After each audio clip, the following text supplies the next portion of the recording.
দিন কতক ধরে বাংলার সোশ্যাল মিডিয়ায় সরগরম শিল্পপতি আম্বানি বাড়ির ছোট ছেলের প্রি ওয়েডিং ধামাকা নিয়ে বেশিরভাগই নেগেটিভ পোস্ট। পাত্রের চেহারা নিয়ে রঙ্গরসিকতা, পাত্রী আসলে গোল্ড ডিগার, বোম্বের ফিল্ম স্টারদের আধিক্যতা, বিয়ে বাড়িতে পারফরমেন্সের সময় জগৎ বিখ্যাত পপস্টারের জামা ছিঁড়ে যাওয়া, বিপুল অপচয়, অনুষ্ঠানের মধ্যে জয় শ্রীরাম বলা, কৃষ্ণ নাম নেওয়া, ওই টাকায় কটা স্কুল হতো, কয়েকজন গরিব বড়লোক হয়ে যেত, ইত্যাদি ইত্যাদি। কেউ আবার দেড় হাত রচনা লিখেছে, পরিবারটি কত বড় চোর, ৫০ বছর ধরে শুধু চুরি করে এই টাকা কামিয়েছে। কিন্তু একবারের সঙ্গে এই হিসাবটা দেখলাম না কতজন বাঙালি রিলায়েন্সে চাকরি করে।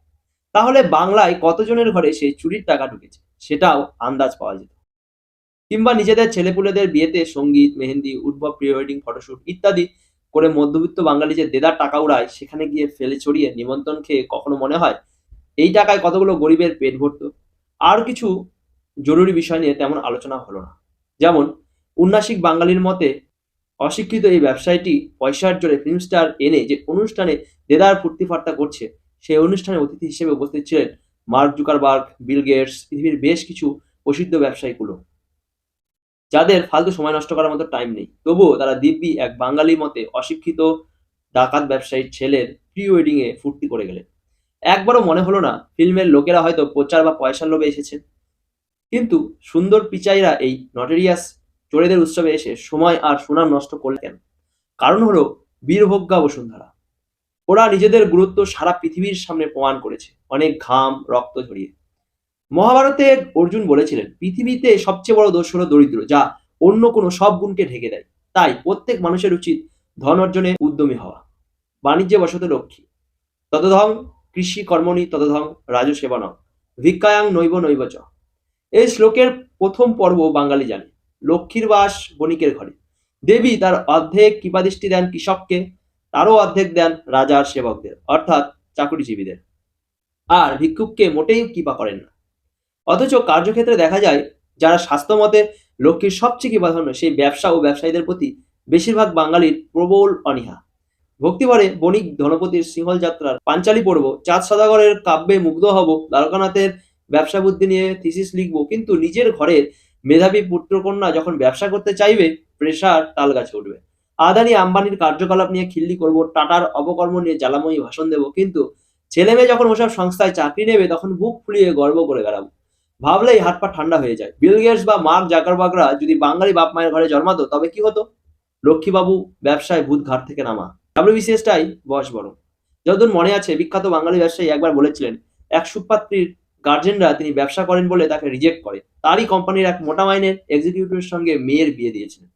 আমাদের কতগুলি ফেভারিট হাইপোথিসিস আছে, যেমন পলিটিশিয়ান মাত্র অসৎ, ব্যবসায়ী মাত্র চোর আর অশিক্ষিত, আর তাই ছেলেপুলেদের সেসব থেকে শতহস্ত দূরে রাখতে হবে। কলেজ ইউনিভার্সিটিতে খানিক কলরব করুক, ঠিক আছে, কিন্তু পাশ করা মাত্র প্যাকিং করে কন্টিনেন্ট বা স্টেটসে পাঠিয়ে দাও, নিদেন পুনা বা ব্যাঙ্গালোর। তাই ছাত্র রাজনীতিতে তুফান তোলা ঝকঝকে চেহারাগুলোর বেশিরভাগই রাজনীতির মূল স্রোতে দেখা যায় না। প্রকৃতির নিয়মেই কোনো জায়গা ফাঁকা থাকে না, সেই স্থান দখল করে তথাকথিত অযোগ্য মানুষগুলো। তাদের দ্বারা শাসিত হয়ে ফেসবুকে বিষ উগড়েই কাল কাটতে হবে। সমাজের কিচ্ছু পরিবর্তন হবে না, কারণ পরিবর্তনের সদিচ্ছাই তো আমাদের মধ্যে নেই। কোনো বাঙালি পদস্থ মানুষ সাহস করে রাজনীতিতে আসার কথা বললে আমাদের মাথায় আকাশ ভেঙে পড়ে। অথচ আইআইটির উজ্জ্বল ছাত্র অরবিন্দ কেজরিওয়াল যখন আমলার পথ ছেড়ে রাজনীতিতে আসেন, তখন বাঙালি বাহবা দিতে ভোলেন না। এমনকি যে দুর্নীতির বিরোধিতা করে, তার রাজনীতিতে আসা সেই দুর্নীতি থেকে দূরে থাকতে না পারলেও তাকে বেনিফিট অফ ডাউট দিতে আমরা উদারহস্ত। মানে আমরা তীরে দাঁড়িয়ে ক্ল্যাপ দেবো, কিন্তু নিজেরা জলে নামবো না। ব্যবসায়ীদের ক্ষেত্রেও একই দৃষ্টিভঙ্গি। বাঙালি মতে ব্যবসা করে কারা? না, যারা চাকরি বাকরি পায় না। দুনিয়ার ব্যবসার ইতিহাস ভূগোল গুলে খেলেও বাঙালি স্বীকার করবে না, ব্যবসা দুনিয়ার অন্যতম কঠিন কাজ। সেরা মেধার দরকার হয় তাতে। একটা সফল ব্যবসার মালিক হতে গেলে ক্ষুরধার মেধা, সঠিক সময়ে ডিসিশন নেওয়ার ক্ষমতা, মনোযোগ, দূরদৃষ্টি, নিষ্প্রিয়তা, ব্যথা সহ্য করার ক্ষমতা, সব রকম সদ্গুণ লাগে। নিজেরটা ভাবলেই চলে না, তার উপর নির্ভরশীল আরো ৫টা পরিবারের সুখ দুঃখের কথাও ভাবতে হয়। আমরা ঘরে ঘরে সেরা মাথাগুলোকে অন্যের গোলামি করতে বাধ্য করছি। সেই ফাঁকা জায়গায় ভারতের অন্য প্রদেশের মেধাবী মানুষরা এসে বঙ্গলক্ষ্মীকে আঁচল বেঁধে নিয়ে চলে যাচ্ছে। আর আমরা নিজেদের শহর, নগর, মান, সম্ভ্রম সব তাদের হাতে তুলে দিচ্ছি। ভিন রাজ্যের ক্ষুরোদার বুদ্ধির সঙ্গে এ রাজ্যের মিডিওকার ব্যবসায়ী ছেলেপুলেরা বেশিরভাগ ক্ষেত্রেই এড়ে উঠতে পারছে না।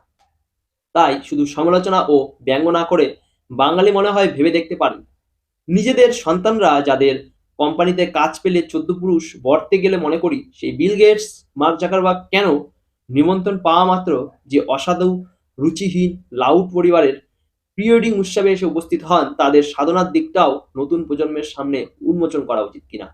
শুধু উৎসবের চাকচিক্য নয়, ধীরুভাই আম্বানির লড়াইটাও ছোট ছোট ছেলেমেয়েদের জানানো দরকার। নইলে নতুন প্রজন্ম স্বপ্ন দেখবে কি করে? আমাদের কোনো ব্যবসায়ীর ২-১ প্রজন্ম ব্যবসায় খানিক রোজগার করলেই তাদের ছেলেপুলেরা সেই টাকায় দেশ-বিদেশ থেকে ডিগ্রি নিয়ে বেশিরভাগ ক্ষেত্রে মোটা চাকরি খুঁজে বাইরে বসবাস করছে।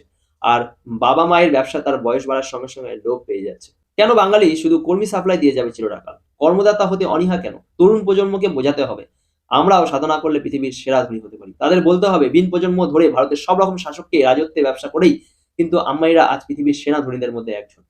শুধু চুরি করে অত উঁচুতে ওঠা যায় না। আমরা যেটা পারি না সেটাকে অশ্রুধার চোখে দেখাটা পাপ। সারা দেশের অসংখ্য মানুষ রিলায়েন্সের বিভিন্ন শাখায় কাজ করে সংসার প্রতিপালন করছেন। আমরা যেন স্বপ্ন দেখব না, দুটি বাঙালি ছেলেমেয়েদের আশীর্বাদ হচ্ছে আর সেখানে অতিথি হয়েছেন বিল গেটস, মার্ক জাকারবার্গ। কিন্তু সেদিন কি সত্যি আসবে? আমরা তো জন্ম থেকে ভেবে নিই ব্যবসায়ী মাত্র অসাধু। ঠিক আছে, ধরে নিলাম আম্বানিরা মহাচোর। চারিদিক যে খবরাখবর পায় তাতে বোঝা যায় বাংলাতেও চোরের অভাব নেই। তাদের মধ্যে একজন অন্তত চোর হয়ে দেখ না, যে হাজার হাজার মানুষকে সৎ পথে রোজগার দিচ্ছে, বিশ্বের তাবড় ধনীদের লিস্টে নাম তুলেছে, আর তার বিয়েতে বিল গেটস, মার্ক জাকারবার্গ কি সুন্দর পিচাইরা নিমন্ত্রণ খেতে আসছে।